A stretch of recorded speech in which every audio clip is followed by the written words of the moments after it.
Fala aí, torcida colorada, sou o Gabriel Camargo, repórter da rádio Alma Vermelha. Vim trazer a repercussão da vitória do Internacional diante do Corinthians para vocês que são colorados de alma. Mano Menezes é aquele, sabe aquele relacionamento que termina e não supera o ex? O Mano Menezes não superou o Internacional, não aceitou a forma com que ele foi demitido.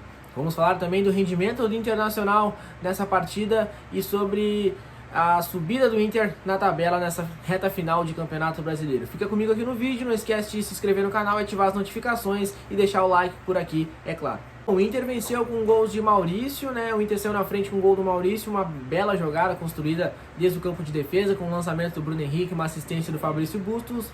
E depois o Corinthians acabou empatando numa falha individual do lateral esquerdo do René, que mais uma vez acabou falhando e entregando a bola para o adversário, e o Corinthians acabou empatando. E no final do jogo aí o Wanderson acabou fazendo 2-1 para o Internacional, garantindo os 3 pontos. O gol do Corinthians saiu de uma jogada isolada, num lance totalmente aleatório, numa falha do René, porque o Corinthians não chegou nem perto de vencer o jogo em nenhum momento. O Inter teve o controle absoluto da partida e ficou claro, muito claro, que venceu o time que tem o melhor técnico, né? O Internacional não deu chance nenhuma para o Corinthians, inclusive em alguns momentos parecia que o Inter jogava no Beira-Rio, jogava em casa. O Corinthians no final do jogo, o Mano Menezes empilhou atacante, colocou o zagueiro para a área, quando estava o Gil na área, estava todo mundo e fazendo chuveirinho, e o Rocher fez apenas uma defesa importante, que foi no final do jogo, uma cabeçada do atacante do Corinthians, em que ele salvou o Internacional. Mas tirando isso, o Corinthians não chegou perto de conseguir a vitória em nenhum momento. O árbitro da partida ainda anulou um gol do Ener Valencia, que foi, na minha concepção, foi legal, mas um lance muito difícil, muito ajustado, que seria um golaço do Ener Valencia, mas nada que fosse atrapalhar o Internacional, porque o Inter jogou muito bem ontem. Pontos positivos do Internacional: craque do jogo Maurício, escolhido pela equipe da rádio Alma Vermelha, também junto com a votação popular dos nossos telespectadores que estavam acompanhando a jornada.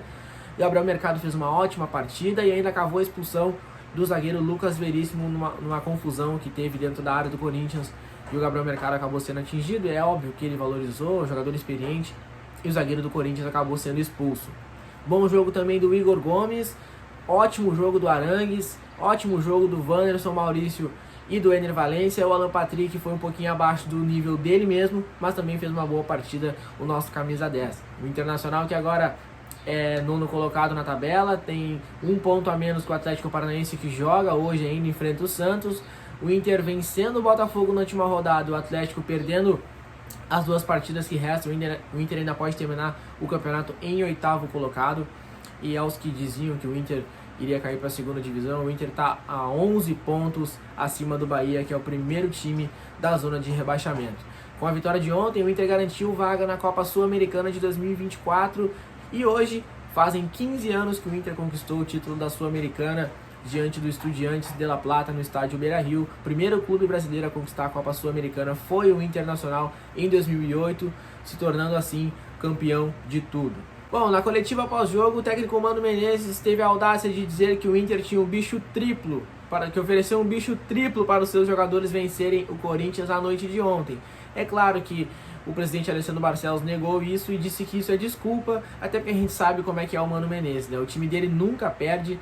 Era assim no Inter, continua sendo assim no Corinthians. Sempre que perde, ele tem alguma desculpa, ou é arbitragem, ou é o campo, ou é qualquer outra coisa, menos a incapacidade do time dele de vencer. Então, o Mano Menezes não superou ainda a saída dele do Internacional. Ele já tinha alfinetado o Inter antes, tinha dito que tinha gente pensando em Libertadores e agora estava abaixo da gente. E agora parece que o jogo virou, porque o Internacional de Eduardo Cudê deu um banho de bola no Corinthians ontem e está bem acima na tabela. A temporada não foi boa, é verdade, mas o Mano Menezes não tem muita moral para ficar largando letrinha aí pro Internacional, até porque o Inter perdeu 6 meses da temporada com esse senhor no comando. Esperamos que ele nunca mais volte a pisar no estádio Beira-Rio como funcionário do clube. Bom, lembrando que o Inter se despede da temporada na quarta-feira diante do Botafogo às 19 horas no estádio Beira-Rio, e sócios têm acesso liberado mediante check-in. Nenhuma categoria dos sócios do Internacional paga ingresso na quarta-feira, então a previsão é de casa cheia para o encerramento dessa temporada, jogo diante do Botafogo. E aí o Inter tem tudo para conseguir mais uma vitória e fechar com chave de ouro essa temporada, que não foi boa, né? O Inter não fez uma boa temporada, mas agora nessa reta final pelo menos está ganhando os jogos e tendo um bom rendimento para que a gente possa ter um pouquinho de esperança aí em relação a 2024. Deixa o like aqui no vídeo, se inscreve no canal e ativa as notificações e segue em todas as redes sociais, @RD Alma Vermelha, no TikTok, no Twitter, no Facebook, no Instagram. E não perde nada, porque aqui a gente traz informações e fatos sobre o Internacional todos os dias.